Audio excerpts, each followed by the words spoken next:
네, 안녕하세요. 저는 SOS 인터내셔널 캐나다 공인 이민 컨설턴트 남중철 지사장입니다. 오늘은 워킹 홀리데이 관련해서 자주 들어오는 질문들을 가지고 여러분과 한번 얘기 나눠보는 시간을 갖도록 하겠습니다. 워킹 홀리데이는 대한민국하고 캐나다는 상호 협약에 의해서 만 18세에서 만 35세까지 청년들을 대상으로 해외 체험 또는 문화교류 목적으로 상호 간의 워킹 홀리데이를 허용하고 있습니다. 2024년부터는 좀 변동이 되었죠. 대상 연령에 대한 상향 조정, 그 다음에 인원에 대한 증가, 기간 연장, 횟수 연장 등을 통해서 대한민국 국적의 청년들에게 더 많은 기회를 주고 있습니다. 캐나다 워킹 홀리에 대한 지원 자격은 첫 번째로 나이에 대한 조건이 있습니다. 만 18세에서 만 35세 사이여야 되고, 두 번째로 신체 검사상의 결격 사유가 없어야 됩니다. 예를 들어 결핵이라든가 폐렴이라든가 이런 부분들은 캐나다에서 굉장히 우려하는 전염성 질환이기 때문에 이런 질환을 가지고 계신 분들은 캐나다 워킹 홀리데이 비자 신청하는데 제약이 있습니다. 세 번째로 한국과 또는 다른 나라에서 범죄에 대한 기록이 없어야 됩니다.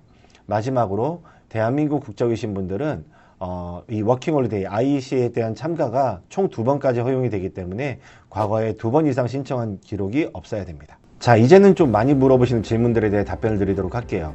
첫 번째 질문은 제가 워킹 홀리데이를 신청한 후 35살이 되었습니다. 제가 인비테이션을 받을 수 있을까요? 라는 질문을 주셨습니다. 먼저 이 워킹 홀리데이를 신청함에 있어서 만 35세라는 규정은 내가 풀에다가 내 프로파일에 등록하는 시점이 아닌 인비테이션을 받는 날짜가 기준이 되어야 돼요. 그래서 내가 풀에 올려놓을 때는 만 34세였지만 만약에 인비테이션을 받을 때 35세가 넘어간다라고 한다면은 그 전에 35세가 넘어갈 때 이제 풀에서 아마 제거가 될 겁니다. 그렇기 때문에 인비테이션을 받는 날짜 기준으로 만 35세가 컷 오프 에이지입니다. 자, 그 다음 질문은 최종 합격 레터를 받은 후에 캐나다에 입국하지 않았습니다.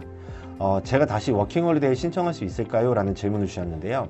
먼저 최종 합격 레터라는 부분에 대해서 정확히 어느 스텝까지 갔느냐가 중요할 것 같아요.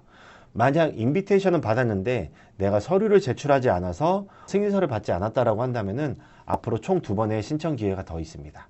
하지만 내가 인비테이션을 받았고 서류 제출했고 그 다음에 승인서 POE 레터까지 받았는데 내가 자진해서 입국하지 않았다라고 한다면은 한 번의 기회는 소멸되었기 때문에 앞으로 한 번의 기회만 남았다고 보시면 될 것 같아요.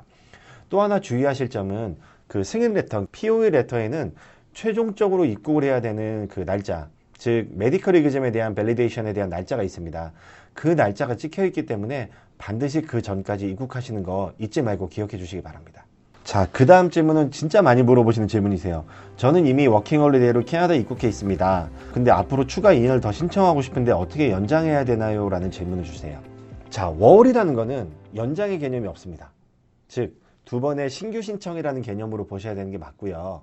원래 워킹 홀리데이 비자를 가지고 캐나다에 있는 상황에서 2번째 신청 물론 가능하시고 승인받은 경우에는 현재 규정으로서는 캐나다 밖에 나갔다 오면서 다시 입국하는 공항에서 비자를 액티베이션 하셔야 됩니다.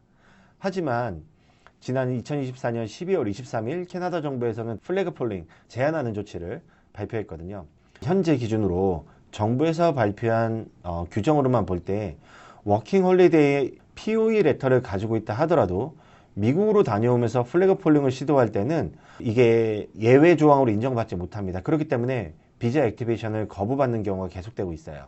이제 추후 인사이드에서 연장하는 대책이 나올 걸로 예상은 되는데 이렇게 캐나다 안에 계시면서 2번째 워킹 홀리데이 받으신 분들은 미국이 아닌 제3국, 아무래도 한국이 편하겠죠. 한국으로 다녀오시면서 들어오는 공항에서 이제 비자를 액티베이션 하시는 방법으로 생각을 해주시는 게 좋을 것 같습니다. 네, 그 다음 질문은 이제 이 질문이세요. 워킹 홀리데이 비자 신청하면 인비테이션 받는데 얼마나 걸리나요? 라는 질문 주세요. 자, 먼저 이 답변을 드리기 전에 이 워킹 홀리데이를 신청하는 스텝에 대해서 좀 설명을 드려야 될 것 같은데요.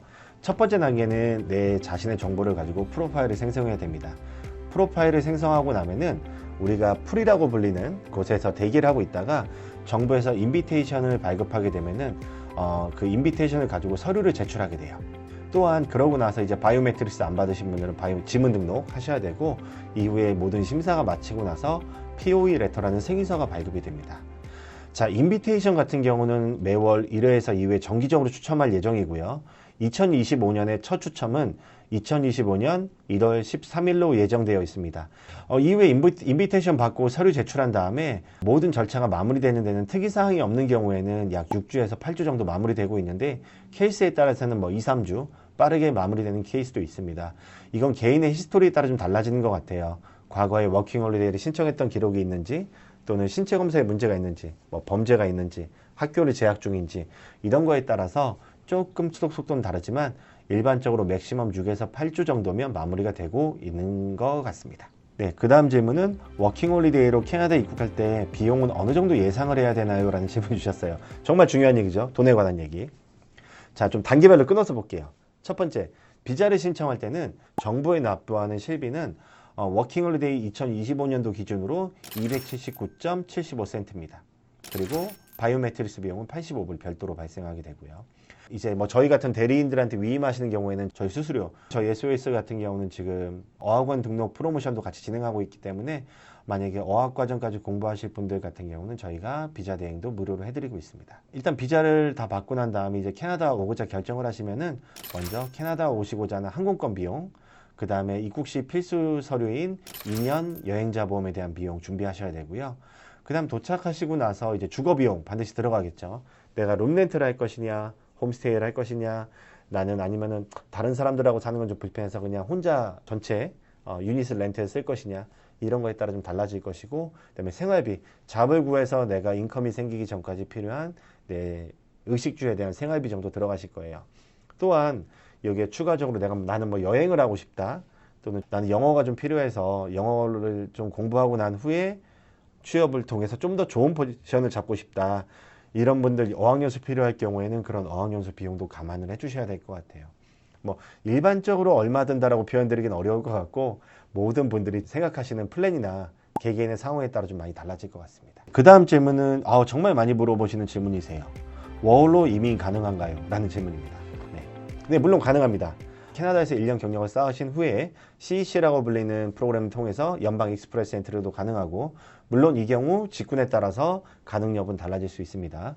또한 내가 거주하는 주에서 또는 내가 경력을 쌓은 주에 따라서 워킹 홀리데이 비자를 가지고 주정부 이민을 신청할 수 있는 주도 있습니다. 하지만 정말 중요한 거는 이민의 경우에는 개개인의 상황, 즉 학력, 나이, 경력, 영어 성적 이런 거에 따라서 모든 케이스가 달라지기 때문에, 만약 이민까지 고려하신 상황에서 워킹 홀리데이로 오신다고 한다면은 반드시 저희 같은 전문가들과 상의하셔서 미리 준비해 주시기를 저는 정말 간곡히 추천드립니다.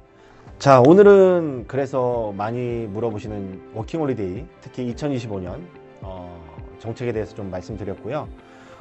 먼저 마무리하는 차원에서 말씀드리자면, 워킹 홀리데이 같은 경우는 나이 제한도 많이 풀렸고 기간도 늘어났고, 그래서 워킹 홀리데이로 캐나다에 오시려는 분들이 좀 많이 늘으셨어요. 그러다 보니까 또 너무 많은 정보들이 좀 흐트러져 있는 상황이고, 잘못된 방법으로 하신 분들 굉장히 많으세요. 그렇기 때문에 만약에 여러분이 좀 롱텀을 계획하시고 오신다고 하신다면, 처음 시작하신 단계부터 저희 같은 라이센스 가진 이민 컨설턴트나 또는 전문가들과 같이 상의하셔가지고 좀 플랜을 먼저 한번 쭉 짰으면 좋겠어요. 그래서 그 플랜대로 맞춰 나가는 게 좋지 않겠냐라고 생각이 들고요. 지금 저희 SOS에서는 그 캐나다 워킹 홀리데이 성공 패키지 지금 프로모션 진행하고 있습니다. 그래서 워킹 홀리데이만도 저희한테 의뢰해 주셔도 되시고, 만약에 어학과정도 같이 공부하고 싶다라고 하신다면 그에 맞는 프로모션 제공하고 있으니까 꼭 놓치지 마시고 이 기회에 한번 같이 해보셨으면 좋겠습니다. 언제든지 저희 SOS 전 지사, 서울지사라든가 저희 캘거리 지사라든가 토론토 지사 편하게 연락 주시고, 만약에 2025년 여러분이 워킹홀리데이로 캐나다에 오신다면 꼭 캐나다에서 뵙고 인사 한번 나눴으면 좋겠습니다. 자, 오늘 영상 여기서 마무리하도록 하겠습니다. 감사합니다.